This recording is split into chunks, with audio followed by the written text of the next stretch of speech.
प्रेरणास्पद कथा YouTube channel पर मैं धनंजय जैन आप सभी का हार्दिक स्वागत करता हूं। दोस्तों,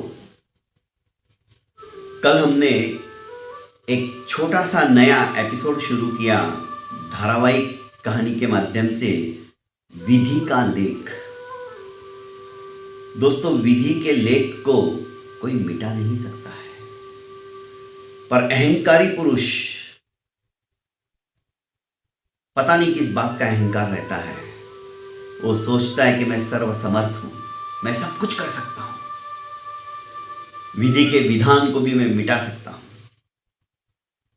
अरे राजा रावण, क्या कमी थी उसके पास? उसका तो गर्व करना, उसका अहंकार करना उस दृष्टि से देखा जाए तो वाजिब भी है, पर उसका भी घमंड नहीं चला। उसको भी अपने लिखे हुए लेख के भांति जवाब देना ही पड़ा। दोस्तों, यहां तक किसी कवि ने कहा है, सूर्य तपेसु रसोई करे, निशि में शशि आन के दीप जलावे, पवन बुहारत भवन सदा, यम राज सदा जल कुंभ भरावे। रावण की महिमा तो ऐसी थी, उद्भट विद्वान था, अनेकानेक देवी देवताओं को तो उसने अपने पलंग से बांध रखा था। सूर्य स्वयं उसके घर के अंदर प्रतप्त होकर रसोई बनाता था। निशि में शशि आन के दीप जलावे, रात को चंद्रमा स्वयं आकर उसके यहां पर दीपों की भांति प्रज्वलित होता था, दीपक जलाया करता था। पवन बुहारत भवन सदा, उसके भवनों को, उसके महलों को, उसके अट्टालिकाओं को पवन साक्षात वो आकर बुहारता था, झाड़ू लगाता था। और जलकुंभ, उसके घर का पानी साक्षात यमराज भरता था। ऐसे घमंडी, ऐसे अहंकारी राजा रावण का भी अहंकार टिका नहीं, समाप्त हो गया। विधि के विधान के आगे सबको झुकना ही पड़ता है। अरे भगवान राम को ही ले लो ना, राज्य तिलक के बजाय उनको वनवास भोगना पड़ा। विधि का ही विधान है, और क्या? जैसा जैसा हम कर्म करते हैं वैसा ही फल हमें भोगना पड़ता है। कर्मों से छुटकारा किसी का नहीं है, और कर्मों के अनुरूप हमारा भाग्य चलता है, हमारे भाग्य के अंदर परिवर्तन होता रहता है। इसलिए दोस्तों, कभी भी हम अच्छे कर्म करें, जिससे कि हमारा भाग्य बलवान हो, अच्छा हो। मनुष्य जन्म ही एक ऐसा जन्म है जहां पर हम अच्छे कर्म कर सकते हैं। कल आपने सुना विधि के लेख में किस तरह से किसान की 6 दिन की बेटी का लेख लिखने के लिए विधना आती है, और राजा उस स्त्री की आकृति को, प्रकाशमय आकृति को देखकर उसे रोकता है और पूछता है कि तुम कौन हो। जब विधना सब कुछ बताती है तो राजा विजय सिंह अपने अहंकार के कारण सोचने लग जाता है कि मैं तो क्षत्रिय हूं, और मेरे घर की बहू साधारण किसान की लड़की कभी नहीं बन सकती। मैं इस विधि के विधान को समाप्त कर दूंगा, मिटा दूंगा। राजा को रात भर नींद नहीं आई। खजूर की वह चटाई भी उसे शूल की भांति से चुभ रही थी। ब्रह्म मुहूर्त में ही उठकर बाहर टहलने लग गया। दोस्तों, पूर्वांचल सिंदूरी रंग से रंग चुका था, पक्षी कलरव करने लगे थे, भोर की आहट होते ही किसान भी जग गया था। आकर देखा तो राजा अपने घोड़े की जीन चढ़ा रहा था, घोड़े को सहला रहा था, थपथपा रहा था। घोड़ा भी तरोताजा हो चुका था, हरी भरी घास खाकर और विश्राम करके। घोड़े ने हिनहाट की, जैसे ही राजा की थाप उसके ऊपर पड़ी, हिनहिनाहट सुनकर किसान बाहर आ गया।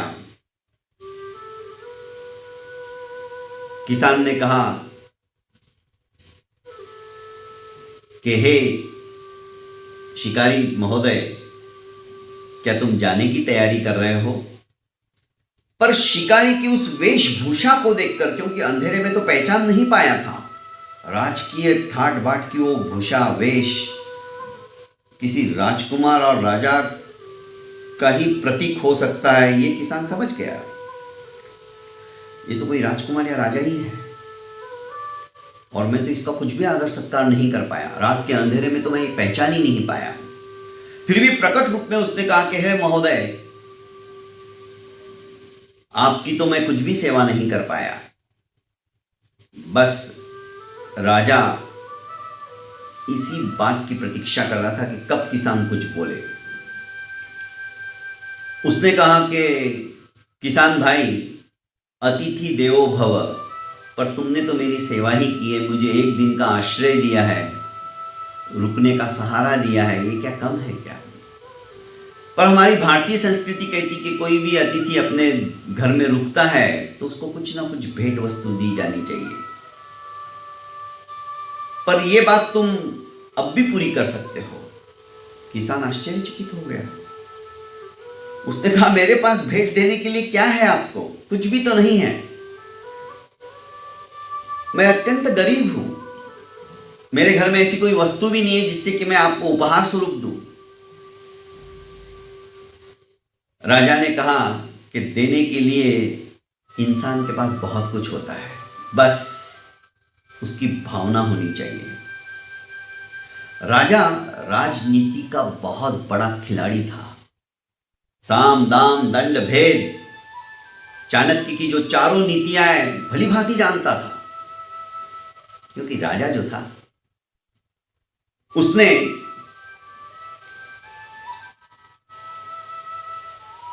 छोटी सी बात किसान के दिमाग में उतारने के लिए कही कि देखो किसान, तुम चाहो तो तुम्हारा भाग्य संवार सकते हो। किसान ने कहा, वो कैसे?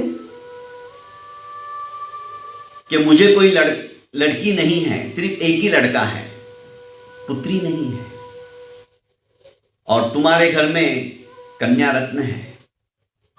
तुम चाहो तो मुझे तुम्हारी लड़की भेंट स्वरूप दे सकते हो, क्योंकि उसकी जिंदगी मेरे वहां पर संवर जाएगी।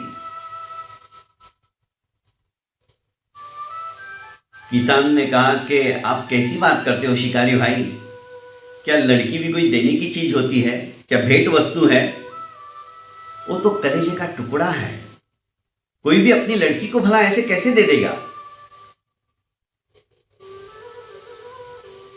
पहली नीति साम नीति अपनाते हुए राजा ने कहा कि देखो किसान भाई, तुम्हारे घर में कुछ अच्छा खाने की भी व्यवस्था नहीं है। तुमने देखा, रात को तुमने मुझे मक्का की रोटी और सरसों का जो साग दिया था, मैं एक निवाला भी नहीं खा पाया और मैं भूखा ही सो गया। क्या तुम चाहते हो तुम्हारी बेटी भी इस तरह से जीवन यापन करे, रूखा सूखा खाकर? क्या तुम्हारी कोई रिस्पॉन्सिबिलिटी नहीं है? क्या तुम्हारी कोई जिम्मेदारी नहीं है कि अपने बेटी का भविष्य अत्यंत उज्जवल कर दो? मेरे पास सब सामग्री है, अच्छा खाएगी, अच्छा पिएगी, रेशम का ओढ़ेगी। अरे तुम्हारे उस चटेई के ऊपर मैं रात भर सो भी नहीं पाया, मुझे तो कांटे की तरह चुभ रही थी। भला वह नवजात बेबी जो अभी पैदा ही हुई है, ज्यादा दिन नहीं हुए होंगे उसको, वो भला इस शैया पर सोएंगी तो उसके सुकोमल शरीर को क्या होगा? मेरे यहां आएगी तो पढ़ेगी, लिखेगी, विदुषी बनेगी, पाक कला में निपुण होगी, मेरे यहां सारी सुविधाएं उसको मिलेगी। तो तुम क्यों नहीं सोचते? और हर एक पिता सोचता है कि मेरे बच्चे, उसकी परवरिश अच्छी हो। किसान भोला था, उसने कहा आप बात तो सही कह रहे हो, फिर देरी किस बात की? कन्या को ले आओ, मैं लेके जाता हूं। किसान अपनी पत्नी के पास आता है और बोलता है कि दयावती, जो बाहर हमारे यहां पे मेहमान रुका था वो बहुत बड़ा आदमी है, शायद राजा या राजकुमार। वो चाहता है कि हम अपनी बेटी को उसे दे दे, उसको सुपुर्द कर दे, ताकि उसकी पढ़ाई लिखाई, उसका रहन सहन सब कुछ बदल जाए। दयावती तनिक अपने पति की तरफ देखती है और रोषपूर्ण स्वर में बोलती, तुम कैसी बेवकूफों जैसी बातें कर रहे हो? हम अपने कलेजे के टुकड़े को ऐसे ही दे दे? और कौन है वो? होगा उसके जगह का राजकुमार या राजा, हमें क्या लेना देना? हम तो उसे जानते भी नहीं, हमने उसे कभी देखा नहीं, और उसने भी हमारी बेटी को कभी देखा नहीं। वो क्यों हमारे बेटी को लेने पे तुला हुआ है? और बेटी कोई देने की चीज होती है क्या? जाके उसे कह दो हम नहीं देंगे। रौद्र रूप अपनी पत्नी का देखकर किसान सहम गया और वो बाहर आया राजा के पास और कहने लगा कि शिकारी भाई, तुम अपने दिमाग से विचार त्याग दो, हम अपनी बेटी नहीं दे सकते, क्योंकि बेटी कोई लेने देने की चीज नहीं होती है। अरे वो तो हमारी आंखों का तारा है, भला कोई अपनी आंखें निकाल के दे देगा क्या? आप कैसी बात करते हो? जैसा उसने अपने पत्नी से सुना था वैसे ही आके अपने शिकारी भाई से कह दिया। शिकारी भाई ने दूसरी नीति दाम की अपनाई, जो कि राजा था। उसने कहा, देखो तुम भली भांति से विचार करो, तनिक सोचो, तुम पुरुष हो, तुम्हारे अंदर सोचने समझने की बुद्धि है। बेटी जैसे जैसे बड़ी होगी उसका खर्चा तो होगा ना, खाने का पीने का। ठीक है, तुम अच्छे से परवरिश कर सकते हो, करोगे, तुम रूखा सूखा खाओगे पर उसे अच्छा खिलाओगे, मैं मानता हूं, पर खर्चा कितना होगा? फिर उसकी शादी की उम्र होगी, शादी की उम्र के अंदर तुम्हें कुछ ना कुछ दहेज भी तो देना पड़ेगा। अपनी बेटी को कोई खाली हाथ नहीं लौटाता है। तो वो सब कैलकुलेशन किया जाए तो तुम्हारा खर्चा कितना हो रहा है। पर मेरे यहां पर ये सब कुछ आसानी से मैं कर सकता हूं। अरे यहां तक कि इसको भी मैं लेके जाऊंगा तो तुमको ये लो 1000 स्वर्ण मुद्राएं। राजा ने अपने कमर में लटकी हुई थैली सोने की मुद्राओं से भरी हुई उसके सामने रख दी और खोल के बताया, देखो ये 1000 स्वर्ण मुद्राएं, तुम तो एक ही दिन में अरबोपति हो गए, ये तुम लो और बेटी मुझे दे दो, क्योंकि उसकी परवरिश अच्छी होगी और योग्य वर ढूंढकर मैं खुद उसकी शादी करूंगा। तुम कहां ढूंढने जाओगे? और अभी से उसे अच्छा खाना अच्छा पीना मिला तो उसका शरीर संगनन संस्थान अच्छा हो जाएगा। जैसा हम खाते हैं उसकी बुद्धि भी उसके अनुसार बनती है। वो मेवा मिष्टान ड्राई फ्रूट्स वगैरह खाएगी तो उसका दिमाग भी अच्छा चलेगा। किसान फिर शिकारी के कहने में आ जाता है, भीतर आता है। फिर से कहा कि दयावती मेरी बात तो सुनो तुम। राजा जो है शिकारी है या राजकुमार है मुझे नहीं मालूम, पर उसकी बात में दम है। उसने 1000 स्वर्ण मुद्राएं भी हमें देने का बोल दिया और स्वर्ण मुद्राएं की थैली में बाहर ही छोड़ के आया हूं, क्योंकि मैं तुम्हारी राय जानना चाहता हूं। गुस्से में लाल पीली हुई दयावती बोली कि हम अपनी बेटी का सौदा नहीं करेंगे। क्या हम अपनी बेटी को बेच दें? और बेटी का पैसा, हम इतने नीच और पापी नहीं है जो बेटी का पैसा खाए। मैं ये हरगिज नहीं करूंगी। आप उसको कह दो कि यहां से चला जाए। वो कैसा राजा है? हमारे यहां पर उसने आसरा लिया और आज हमारा ही आसरा छीन के जा रहा है। अरे हमने उसे सहारा दिया पर वो हमें बेसहारा कर रहा है। हमारी इकलौती बेटी को हमसे छीन रहा है, बेचने की कोशिश कर रहा है, उसकी नीलामी कर रहा है। वो कौन होता है? फिर से सहम गया, वापस आया। उसने कहा कि शिकारी भाई, तुम क्यों हमारी बेटी को लेने के लिए तुले हो? राजा सब कुछ सुन चुका था। दयावती भीतर से अपने किसान को क्या चिल्लाकर बोल रही है। राजा ने भेद नीति अपनाई। उसने कहा, किसान भाई, तुम पुरुष हो और पुरुष ही अपने बच्चों के हिताहित के बारे में सोचता है। मां तो प्यार के अंदर अंधी होती है। कोई भी मां नहीं चाहेगी, चाहे उसका बेटा कुरूप क्यों ना हो, बंदर जैसी शक्ल क्यों ना हो, फिर भी वो अपने बेटे को राजकुमार से भी ज्यादा समझती है, मानती है, क्योंकि वो उसके अंग का टुकड़ा है। पर तुम पुरुष हो, तुम्हारे अंदर हिताहित समझने की ताकत है। तुम तनिक सोचो, तुम्हारे बच्ची का भविष्य क्या होने वाला है।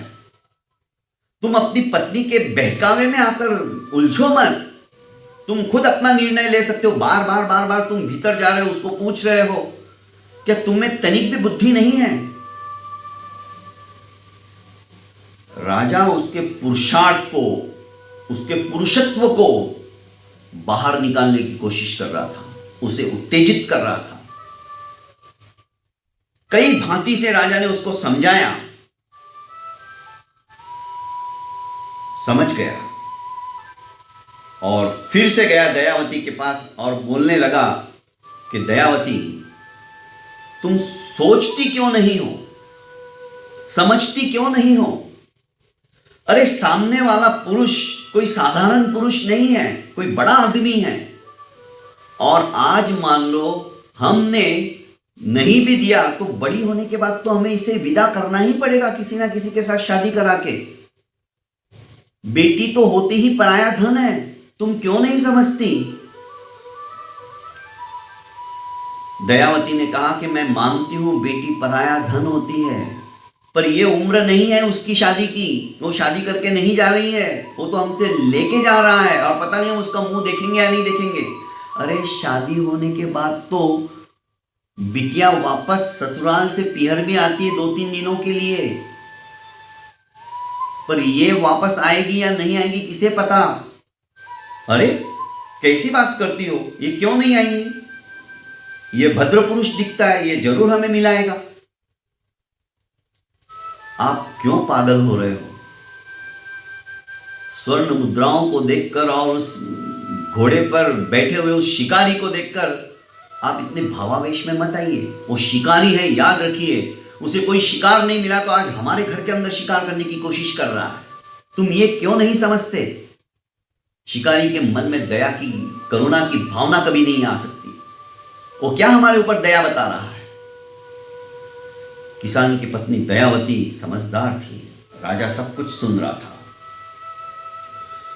बाहर आया किसान और बोलने लगा कि किसान भाई, हाथ जोड़कर राजा के सामने खड़ा हो गया और बोला कि हे शिकारी भाई, मैं एक साधारण किसान, गरीब किसान, आपको दुनिया भर में कहीं पे भी बेटियां मिल जाएगी, आप मेरी ही बेटी लेने के लिए क्यों तुले हो? मेरी बेटी के बिना भी आपका घर चल सकता है। आपका तो ऑलरेडी बेटा है, कुल दीपक है। मेरे घर में तो कुछ भी नहीं है। जो उजाला हुआ है उसको भी तुम अंधेरा बनाना चाहते हो। और तुम इतने बड़े आदमी हो तो तुमको कोई भी बेटी मिल जाएगी, एक नहीं हजारों बेटियां मिल जाएगी। किसी के भी बेटी को ले सकते हो। मैं तो तुम्हें जानता भी नहीं हूं। राजा ने दंड नीति अपनाने के पहले एक छोटी सी बात उसे कही कि देखो किसान भाई, मैं तुम्हारी बेटी क्यों ले जाना चाहता हूं, क्योंकि तुम बहुत सरल सज्जन पुरुष दिखते हो। एक अनजाने शिकारी को भी तुमने रात भर आश्रय दिया। तो जो आदमी जैसा होता है उसके बच्चों के ऊपर भी वही संस्कार होते हैं। तो इस बच्ची को सुशिक्षित करने में, सुसंस्कारी करने में मेरे को ज्यादा समय नहीं लगेगा, क्योंकि ये फटाफट ग्रहण करेंगी, क्योंकि तुम्हारी और तुम्हारी पत्नी की छाया इसके ऊपर आई हुई है। दूसरे बच्चों को मैंने नहीं देखा, पर तुमने मेरा जो अतिथि सत्कार किया, मुझे सम्मान से बुलाया, मेरे घोड़े को घास खिलाई, ये मैं कैसे भूल सकता हूं? इस वीरान जंगल के अंदर जहरीले जानवर भी हो सकते हैं। तुमने मेरी आज रक्षा की है, उस रक्षा का बदला फेरने के लिए मैं तुम्हारी बेटी मांग रहा हूं, वरना मेरे को तो सैकड़ों बेटियां मिल जाएंगी। किसान ने कहा कि शिकारी भाई, मैं नहीं दे सकता, मैं ऐसा नहीं कर सकता, आप चले जाइए। अब राजा ने सोचा कि तो नहीं मानेगा। राजा ने कड़क होकर कहा, तुम नहीं मानोगे तो मैं जबरदस्ती मनवाऊंगा।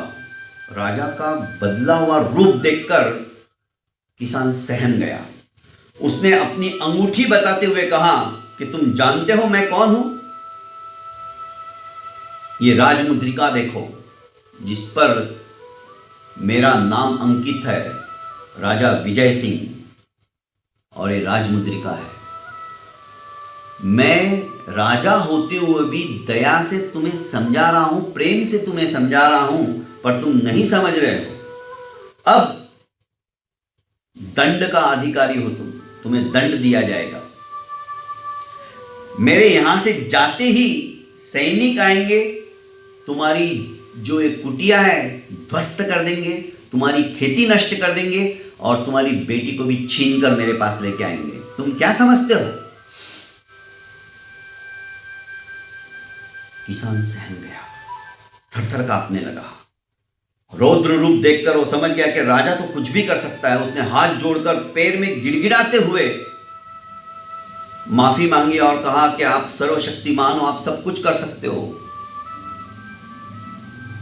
ऐसा अन्याय मेरे साथ मत करो। आप राजा हो, आप प्रजा की पालना करना आपका कर्तव्य है, पर तुम ये भी सुन लो कि राजा का प्रत्येक वस्तु के ऊपर अधिकार होता है। मैं चाहता तो पहले क्षण उसे उठा लेता, तुम कुछ भी नहीं कर सकते थे, पर मैंने तुम्हें समझाया, इसका भविष्य निर्माण करने की बात की, सब कुछ कहा, तुम्हारे अच्छे के लिए कहा, पर तुम नहीं सुनते हो तो इसका अब तुम्हें दंड भोगना ही पड़ेगा। और राजा अपने घोड़ी के ऊपर पैर डालकर बैठ ही गया। किसान ने कहा, रुको रुको, तनिक रुको, आप ऐसा मत करो। भाग कर गया। दयावती सब कुछ सुन रही थी, रोए जा रही थी कि अनर्थ हो गया, कहां से इस व्यक्ति को हमने सहारा दे दिया, आज जो हमें बेसहारा करके जा रहा है।